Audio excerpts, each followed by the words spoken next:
Good evening and welcome to the Eldritch Avenue podcast, documenting a lifetime of experiences with the ridiculous, the absurd, the unusual, the peculiar, and the sometimes unfathomable. I am your host, Joel Norman, sharing with you the many inexplicable happenings which have occurred to me over the course of my 57 years here on planet Earth.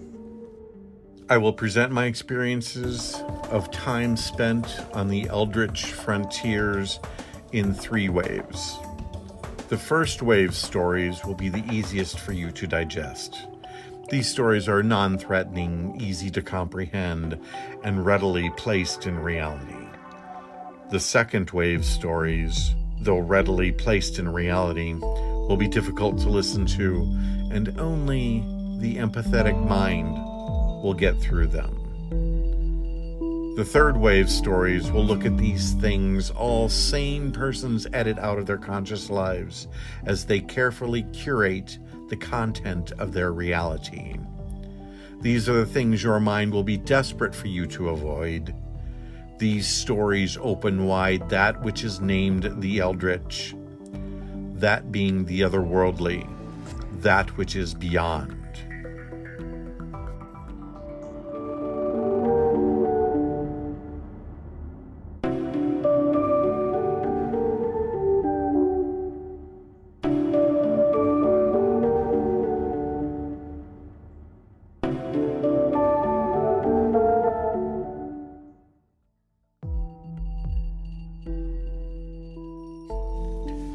Welcome back to Eldritch Avenue. Seeing as how it was just Friday the 13th, and we're now looking at the approaching high holiday of Halloween, I feel like this is the perfect episode to recount my experiences of just sort of generally creepy and unsettling experiences that involve critters. Now, I wanted to be a veterinarian when I was quite young. I felt confident that's what I wanted to do. But as soon as I discovered drawing and painting, then I was like, oh no, this is where it's at. But I still have a great fondness for animals and a love of nature, and I just have great compassion for animals because they don't have a voice, and so I think some of us need to speak up for animals. But anyway, so tonight's stories will be about experiences. I say story, but I'm recounting my experiences. And it's just going to be sort of an eclectic blend of weird moments involving animals, which of course includes bugs and spiders. Anyway, and other critters. So the one story that has always been a part of my experience is something that I have never forgotten. And in the process of putting together this podcast, I've spent a lot of time going back through my journals and my notes, and then literally just, I'll sit down and turn the phone off and lock the door and draw the drapes, and I will create a timeline, and I'll just start going through my life from when I was very young, and I'll start thinking about, stuff that happened, and I can draw out, those memories and things I had forgotten. And of course, when you root around in your subconscious mind like that, then things will sort of spontaneously reemerge later. So since doing this podcast and recounting a lot of the stories, I've had others pop back up into my mind, and I remember them. And one of the ones from when I was quite young, I was I think in 8th grade or somewhere around there. My aunt and uncle had a very large farming operation in Wheatland, Iowa, which was where my mother grew up. So they lived, that's like 8 miles from where I grew up with, my family. And, they grew corn, a lot of corn, and harvested a lot of corn. And then of course the corn had to be, once it got picked in the field with the combine, it was driven back and then got run through different processes to, get the corn and husks off of, separated, and the corn off of the cob. And then, the corn has to go into a dryer and get dried so it won't start to mold. And then once it's dried, it goes into a bin for storage and then transported, to market, so to speak. And part of the process is when my uncle got a very fancy New Holland combine, I think it was, that would actually do all of the, shelling in the combine and kick all the cobs and stuff out in the field. And then they would just come back and unload the corn into a wagon, and then they would drive the wagon back, and, the shelled corn would then get dumped off. And my job one time was to stand, and auger the corn up into the dryer or into a bin. And so there would be this point when, they would be actually emptying the corn crib right there. And because they would sometimes, like the older combine, just pick the corn on the cob, and they would bring that back and put it into the corn crib. And then they would, shell it later. So when it came time to shelling that, they would, have this little conveyor belt under the corn crib that would draw out the corn to the auger and go blah, blah, blah, blah, blah, blah. Well, corn cribs attract mice and rodents. And whenever they would do this, the mice would come scurrying out of the corn crib the entire time. Especially when they first started the conveyor belt that ran under the corn crib. And I'd never done this before. I was quite young. I was in 8th grade or 7th grade or something like that. And everybody had on knee-high boots, and they had their pants tucked into their boots. And I remember my uncle saying, like, you better tuck your pants legs into your boots. And I wasn't wearing any boots. Because I don't know why I wasn't wearing boots. And I said, well, I don't have any boots. Like, we better tuck them into your socks. And I thought, in my mind, I'm like, that's going to look ridiculous. I'm not doing that. And they're like, okay. So they start running the conveyor belt, and it starts drawing out the corn from underneath. And not a billion, but a lot of mice came running out. Like the entire time, mice would just come running out. And when they first start up the conveyor belt, there's a whole bunch of mice come running out. And they're just scurrying everywhere on the ground, all over the place. And the dogs are chasing them. And my uncle had they liked rat terriers and Australian Queensland blue heelers. And they were chasing the mice and eating them and killing them and stuff like that. And so we're standing there, and all these mice are running everywhere, and the dogs are chasing the mice. And this tractor without a muffler is running, and it's really loud, and a very just cacophonous environment, was what was going on. The tractor is very loud, blah, blah, blah. And the mice are running everywhere, and I'm just watching the mice. Well, one of the mice ran literally right up my pant leg. And almost all the way to my pockets, so to speak. And I kind of freaked out. I kind of really freaked out because it happened so quickly. And the mouse's instinct is like, go, hide, go somewhere dark, get up, get up. And I'm like smacking this mouse through my jeans, and it was kind of grim. And I hate to say, but the mouse didn't survive. And a part of me, became fractured that day. because I just thought I don't want to get bitten by a mouse that might be carrying diseases, and I kind of freaked out a little bit myself. And there's a wild animal in my pants dance right there in front of my family. My dad, my brothers, and my cousin, and my uncle, they're all laughing their asses off, and my uncle's, hired hands are all laughing, and I'm like literally trying to get my pants off to get this mouse out of my pants. And I'm just like, oh my God, I've never anticipated anything like that happening. Couldn't imagine that ever happening, but it did. And there were witnesses, and I never want to experience that again, that's for sure. So, note to my listeners, if you're shelling corn, you don't already know this, beware knee-high boots and tuck your pants into your boots, please. But I could have lived without that one, but that was another experience where, all of these sort of weird, tweaked out moments that I've experienced.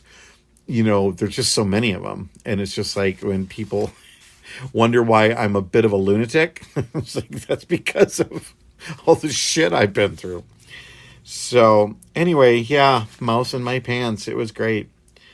So anyway, I have one other little mouse story since we're going to get the mice out of the way. In the apartment where I live now, in the house I live right now, this old Victorian house, and I have my cat, Luna. Luna is a giant, fluffy black cat with green eyes. She's fabulous, and I love her, and I adore her. And she is a rescue, so she came from difficult circumstances, so she's got some emotional issues, and they're rather apparent at times, and it's obvious she's been through some difficult stuff. And so I take really good care of her, and she gets lots of lovies, and she's very, very well cared for. She's very well cared for. A little spoiled, I will admit. Anyway, when a cat catches a mouse, and they will play with it, whatever, and then they inevitably kill it, right? And then they will bring it to you and say, look what I did. They want to show off their kill. They're hunters, and you're a part of their clan. Cats, I think, consider their humans to be subjects, but part of a clan, so to speak. But I think most people who've had cats have experienced that, where when they catch a mouse, they'll kill it and bring it to you. And it's kind of grim, but you always pet them and say, well done, good job, kitty. Cat owners know what I'm talking about. And even dogs will do that. Dogs will just they'll kill it and eat it and don't care to show it to anybody. Usually, I don't know. I grew up with dogs, but haven't had one since I was living at home as a kid. But we all know that cat owners know when they kill a mouse, they bring the mouse to you. Well, one time, and this was in the last 5 years, it was about a year after I had gotten Luna, I think, in the first year, I should say. And sometimes Luna she gets wigged out, and she makes that cat noise that indicates something's wrong. Like cats make a freak out noise, their meow. It gets really throaty and weird, and they're like, whoa, really weird. They make these weird, unholy, unnatural cat noises. So in the middle of the night, it's 2 a.m. I'm, been asleep since 10. And all of a sudden Luna's up on the bed making this horrible noise. And I'm, brought out of a deep sleep. What is it? What's wrong, kitty? What's wrong? And I turn on the light, and she's just sitting there. And I'm like, are you okay?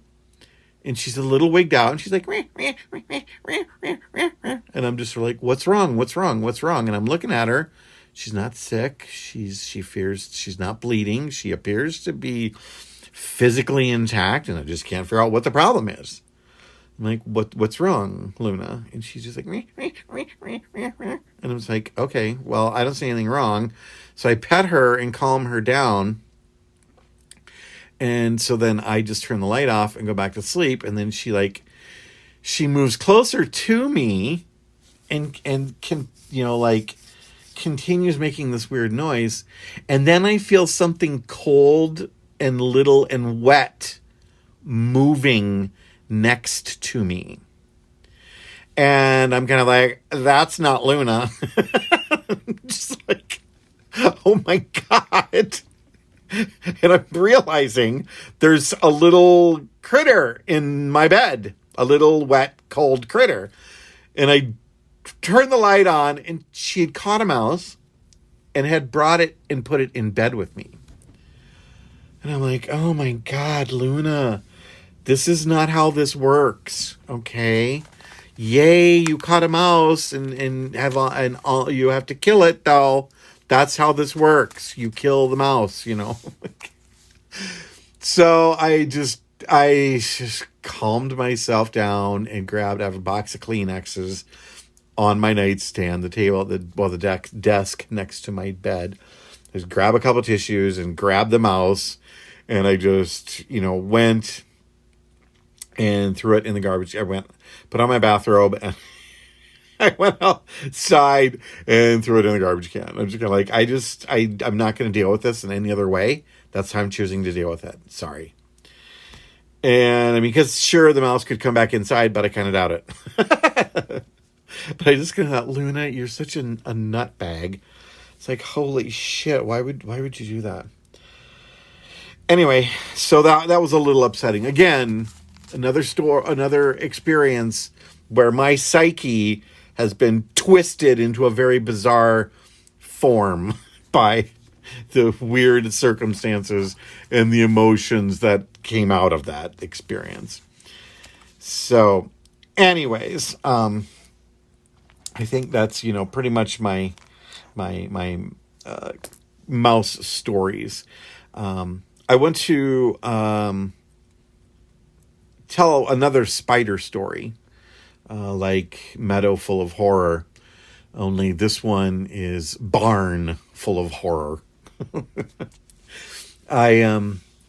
In college, when I was a junior or a senior in college, one of my close gay friends, Jay, and his husband owned a show rabbit business, and they bred and raised these miniature rabbits, and they were tiny little things. I mean, they were like, the size of a softball.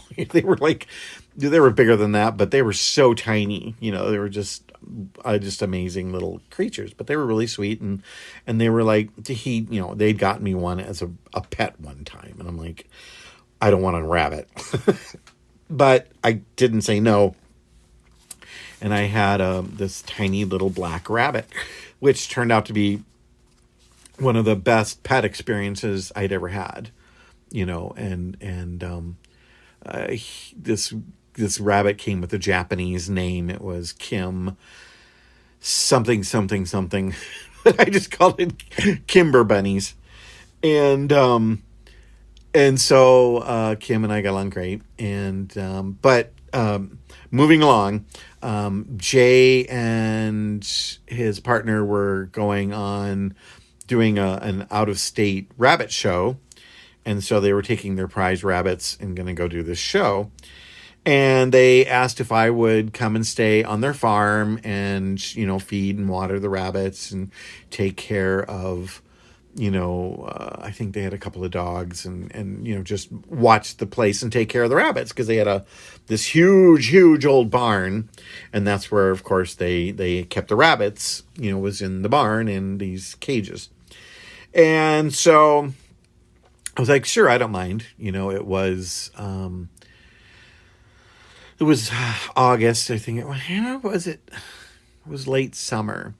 So we were just past the heat, but it was still one of those late summer evenings that was just amazing weather. It wasn't cold and rainy yet, as happens in the fall. And it was just a really, beautiful weather. And they were going to be gone for like 2 weeks on this, road trip to do these rabbit shows. And so I just was, staying at their house. And So they had shown me how to, I just had to water and feed the rabbits in their cages in the barn. And that was it. You go around with the hose and you fill the thing with water, and then you give them a scoop of food. And, they have a little, you scoop, dump it in the thing on the outside, and it rolls down into the inside of the rabbit cage, and blah, blah, blah. And it was really simple.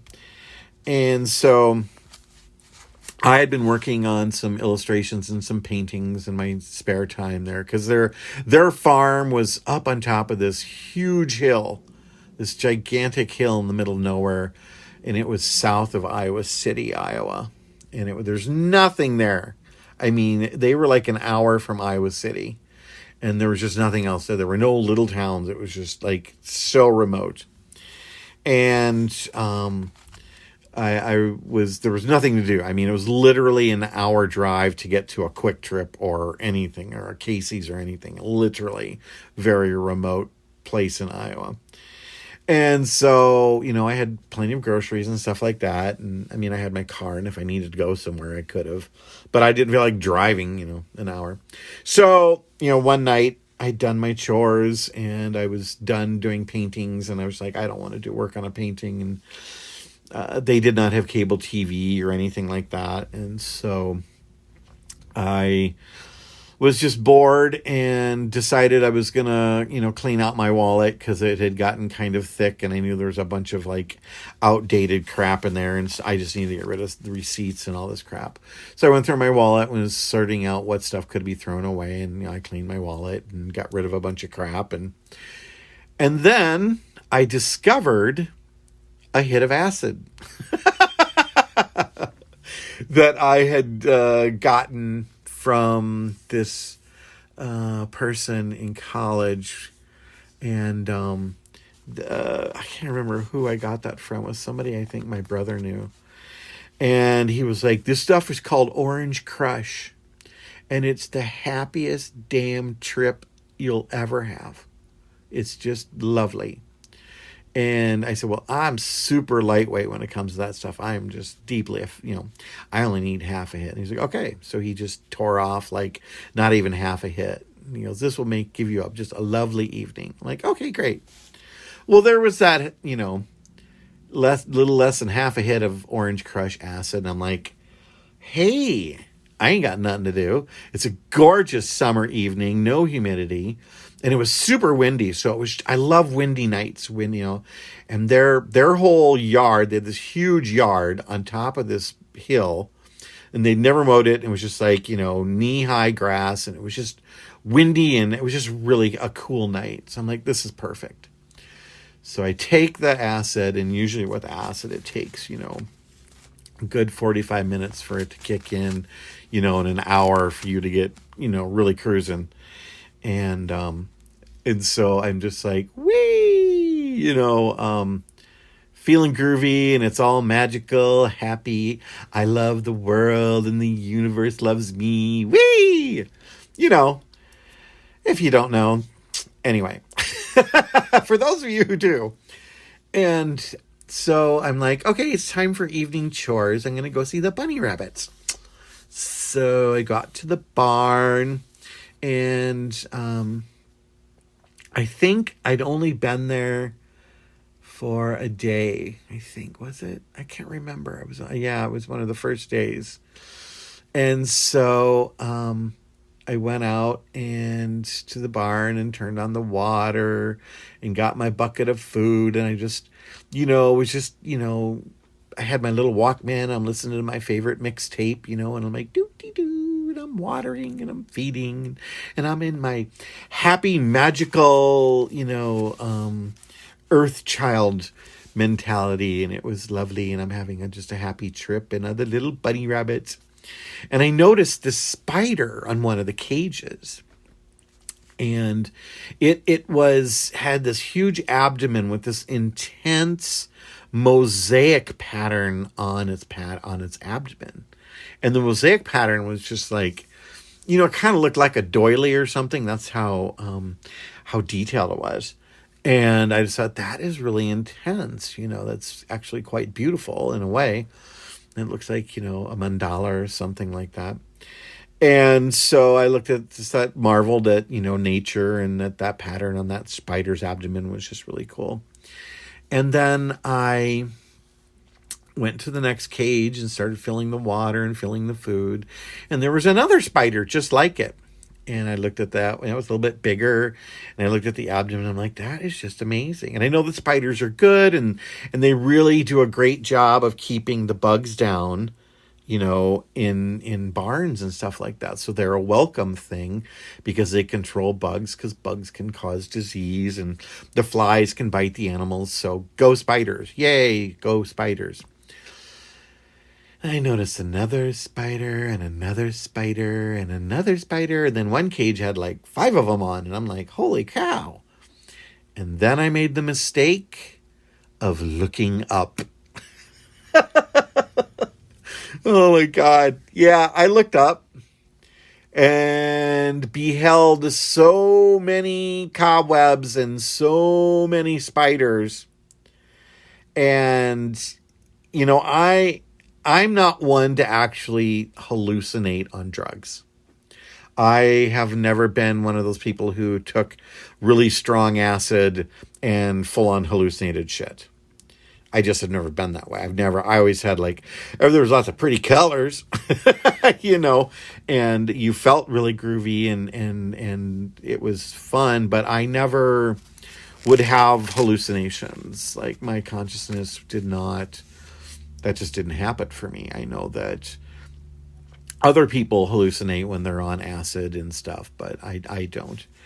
But I wonder, I didn't wonder in the moment if I was hallucinating. I just saw many thousands of spiders hanging above me. And then, of course, my mind drew the conclusion that, oh my God, what if they started to drop on me? I'm like, that's one of those, great things your mind can do to you, of course. And I have to admit that kind of freaked me out a little bit. And I just was in the moment, was like, I can't be in the barn anymore. I can't be in there because it was dark. It was nighttime. I'd gotten out to do the chores a little late, and because I'd taken my Orange Crush acid and had been lying in the grass out in the yard with the wind whipping around and a billion stars in the sky. And when you're far away from city lights, the stars are just phenomenal, and I knew a little astronomy and knew, some stars and certain actual nebula were visible in certain locations. And then I decided to do the chores, Well, I got to tell you, once I looked up and saw a billion spiders overhead in that barn, in this huge, huge, huge old barn. I freaked. I did. I dropped the watering hose and the bucket of food. I was almost done anyway, and I ran out of the barn. Absolutely terrified. And I just kept imagining spiders dropping on me. And I had the most visceral heebie-jeebies experience of my entire life. And I did that heebie-jeebie dance. I don't know if you've ever seen it or if you've ever done the heebie-jeebie dance. But if you're unfortunate enough to have any kind of experience that triggers the heebie-jeebie dance, you know what I'm talking about. And I did. And I freaked out. I didn't freak out, but I was very energetically experiencing all kinds of, unwanted scenarios in my mind. And my instinct, of course, is to, and this is something I've had to sort of develop for myself, but that I learned from my childhood friend Donna, was you got to laugh stuff off. Even really difficult experiences, you have to learn to laugh them off. And sometimes that starts by, and you have to learn to laugh at yourself. If you can laugh at yourself, you can pretty much get through anything. Because if you can start to view the moment for in all its absurdity because of whatever parameters or details are happening in the moment, you can sort of encapsulate the moment and imagine it as a story that would be told later. Then it's easier to sort of laugh at the moment. And I just saw, the image of me doing the heebie-jeebie dance outside with this like incredible wind whipping around, and the stars and all the grass moving. It's sort of like funny, just a funny witchy moment kind of thing. And so I just started laughing, and I was able to transform my experience and bring it back to something really funny and super positive, incredibly positive. But that moment of looking up and seeing that barn full of spiders, I had no idea that spiders would gather in such large numbers. But when you have a barn full of animals, like that many animals, and the animals were well cared for. They all had big cages and lots of water and really good grade food, and, they were well cared for. Lots of air moving through the barn and everything, but, lots of animals pooping attract bugs, flies, and those attract spiders. And so that many spiders, proliferating was because there were, enough bugs to support their population. So, I mean, obviously it makes sense, but I just did not comprehend those spiders, the number of them. And I'll remember, like, after I got over my heebie-jeebies, and I just laid in the yard and laughed for a really long time. Laughed at myself and laughed at the moment. It's like, oh my God, that's so ridiculous.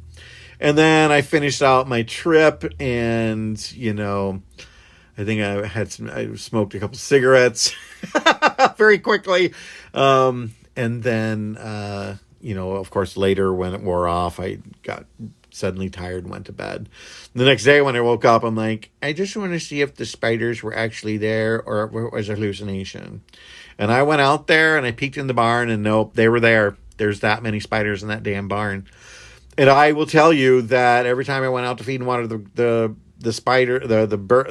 bunny rabbits in that barn, I had two hooded sweatshirts on with the drawstrings pulled up until only my eyes and nose stuck out, and gloves, because I'm just like, oh my God, I can't be in that goddamn barn after that heebie-jeebie moment. So it's like, kind of like, okay, that's a memory that will never die. That will not ever die. So another unbelievable spider story, but there you have it. It happened, and I had to cope with it, and I'm not going to forget that one. So anyways, I'm going to do another rather upsetting critters story experience that I had after I moved to Minneapolis. I had met this guy at a coffee shop. Was at Muddy Waters. I lived right around the corner from Muddy Waters. And, you go to a coffee shop and, people just start chatting with one another. And so I just started chatting with this guy, and he, we just kind of like had similar interests and just had really fascinating conversation. And so, we would meet for coffee periodically after that, and we would see each other in the coffee shop, and we would sit down, and he's like, well, I'm always down. And he was like, whatever. So we kind of developed, a rapport, and, we both had similar educations and, similar perspectives, and it was just, he was, really interesting to talk to. And, about 6 months later, he says to me, he goes, hey, and, he knew where I worked and all of this stuff because he'd stopped in and whatever and said hi. And he said, I am going out of town on a trip, and I would feel better if somebody were watching my place while I'm gone. Would you mind house sitting? He goes, I just need you to water a couple plants, and that's it. I don't have any pets or anything. I'm like, okay. So I agreed to. And so I went over to his condo, and he had asked, it was an old building that had been transformed into condominiums. And so it was an old 1800s building, and it was quite beautiful. And he had just redone all of his hardwood floors. And so he said, just do me a favor and it was winter. It was like February. He goes, please leave your boots out in the hall. Please do not bring your boots in. I have a little tray there and a rug. Just leave your boots in the hall, and I would appreciate it very much. I'm like, okay. So he gave me the keys and showed me the plants to water and blah, blah, blah. And he goes, you can work on your drawings and paintings here if you want. That's fine. So I did. I took some of my watercolors, my gouache and whatever. So I was working on a little illustration there.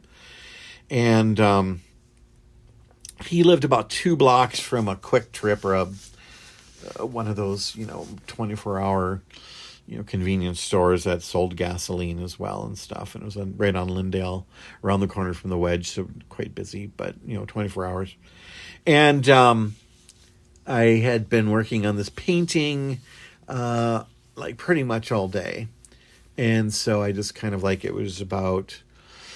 was after midnight, that much I know. I think it was between 1 and 2. And I was just sort of suddenly just ferociously hungry because I hadn't eaten all night. So I'm like, all right, I'm just going to run to Quick Trip and, get a pizza or something like that. And so I get my coat on and I get the keys and I go out, and his hallway, he had a lower level, condominium, their apartment. It was an old, apartment building from the 1800s that had been turned into condominiums. And so I go out in the hallway, the light was burnt out, and so it was really dark out there.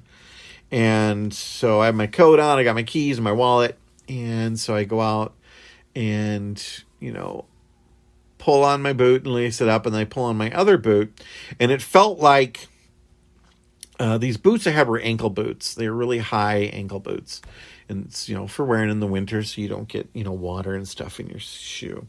And they had a fleece lining. They were really warm and I really liked them. But the fleece lining was starting to get torn in the one.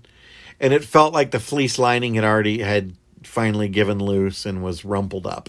Kind of like when you pull on shoes, but the tongue's bent under and you're just kind of you gotta turn the tongue and everything right side up so you can lace up your shoe. Otherwise, it's just going to probably start to ache a little bit. And I pulled on the boot, and I was like, damn it. That fleece lining is in the, rumpled up into a ball. And I had this thought I'm going to, maybe I told this story already, but I don't remember. I'm telling it again. Sorry if I told this one already. And I think I did. I don't remember. Anyway,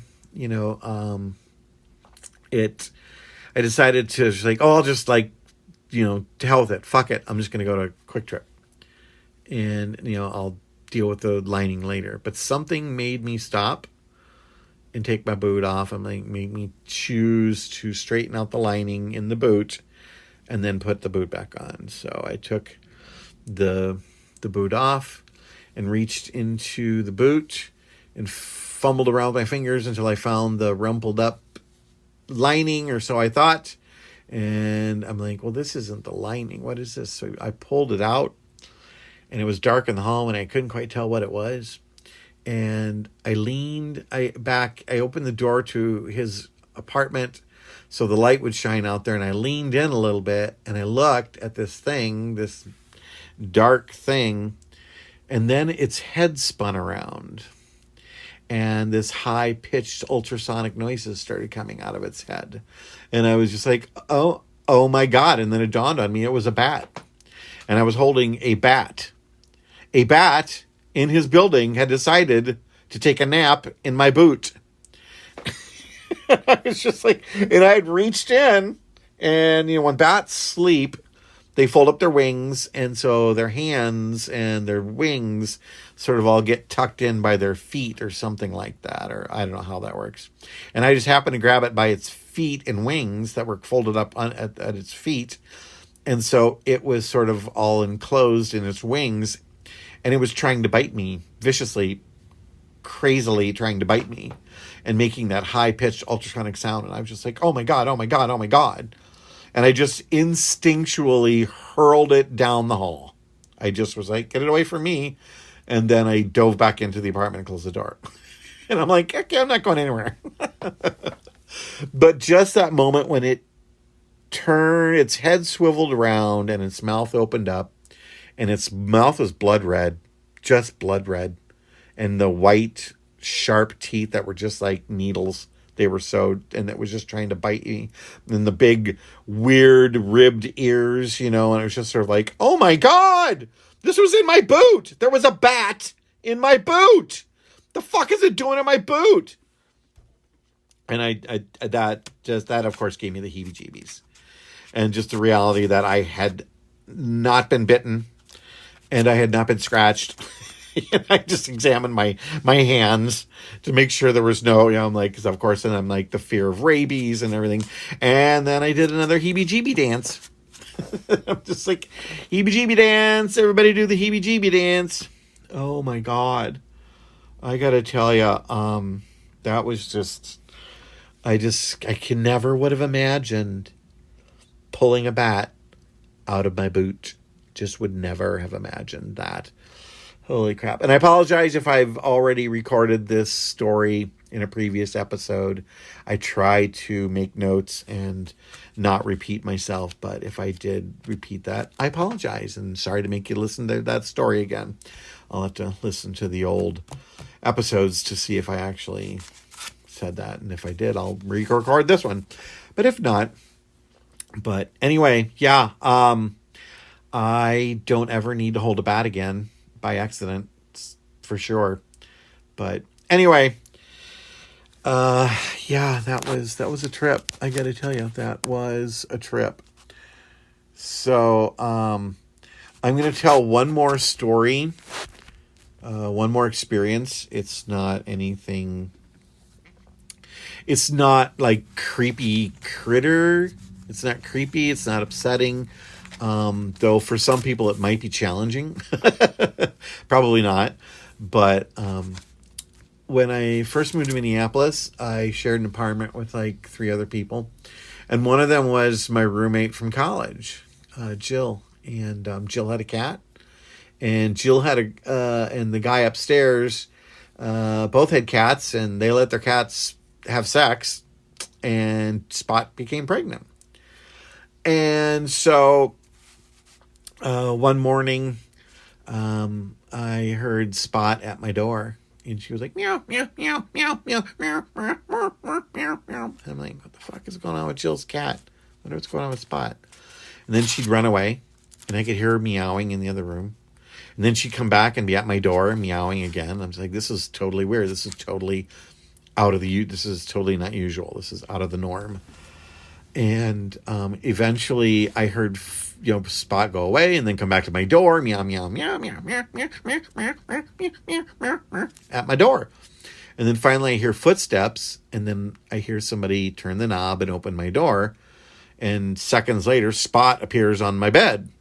And I was sleeping on a futon on the floor. This was like 1991, I think. And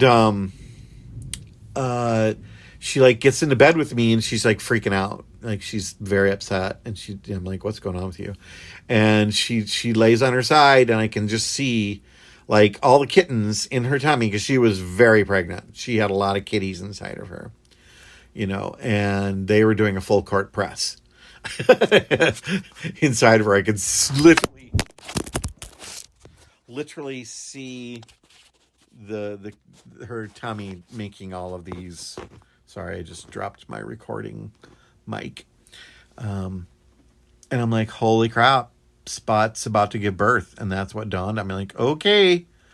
So I had a little painting studio in my room right next to my food. There's an artist table right there. And I had, saran wrap and plastic and, drop cloths and stuff like that. I had art supplies that, so I put down, some plastic and put down, a towel, and got Spot situated on top of that. Cause I didn't know how much fluid would be involved with a cat birthing.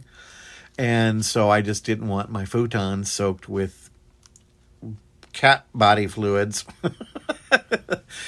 So I sat there and just she seemed calmer and comforted if I kept my hand on her tummy. And I had taken some healing training in college with, and I did massage, foot massage basically, because I had also been the recipient of many foot massages growing up from a doctor, because I had a foot doctor since I was 5 years old, because I'm missing bones and tendons in my feet and knees. I was born with a minor sort of birth malformity. Walking and running was challenging for me when I was very young. But anyway, having that experience of foot massage, that I benefited from it, it was easy for me to learn how to do pressure points on feet and massage, and I was really good at massage and foot massage. That's the only kind of massage I did. And so I sort of had a healing touch, and so I just put my hand on her tummy, and she just was comforted by that. And then she started to give birth, and I just sat there with her, and she delivered 5 kittens.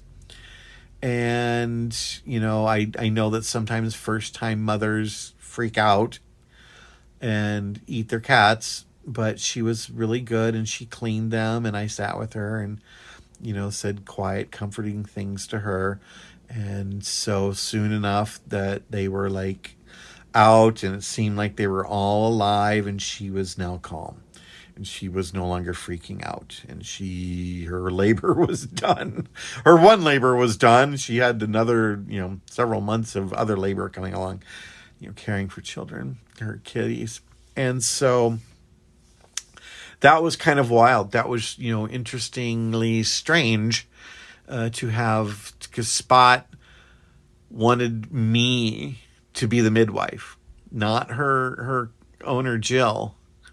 She slept in Jill's bedroom with her at night, and she had gotten Jill up and at the door and made her get the door open so she could go out, which was not unusual because her litter box was, in another part of the house. And then she kept coming back to Jill and doing that meow, meow, meow, meow, meow, meow. And she literally finally made Jill get up and follow her, and all the way out to my bedroom door. And then she was pouncing up on my door, and Jill opened my door, and Spot went in, and Jill was like, okay. So Spot recognized that I was going to be a better midwife than Jill, apparently. But I helped her deliver her kitties, and it all turned out well. And she had a lot of cats. How many did she have? Trying to remember, because she had 9 kitties, I think 8 or 9. And no, how many did she have? No, that was my parents. Okay, she had 5. And so one of them had a problem walking and had to be put down later, but we ended up getting rid of them all. And so I think I gave one to my parents that they kept the runt, I think. And I can't even remember. Oh, that was another story. Well, anyway, never mind. Sorry. Anyways, so I'm going to just sort of wrap things up here, because this is the, spiders and ooky things. And I hope I hadn't told that bat story, but I'll check and see if I had. Anyway, thank you for tuning in and listening. I know I sounded like I was rambling a little bit, but anyways, thanks for tuning in, and we'll see you next week on Eldritch Avenue. Have a good night. Take care. Be safe.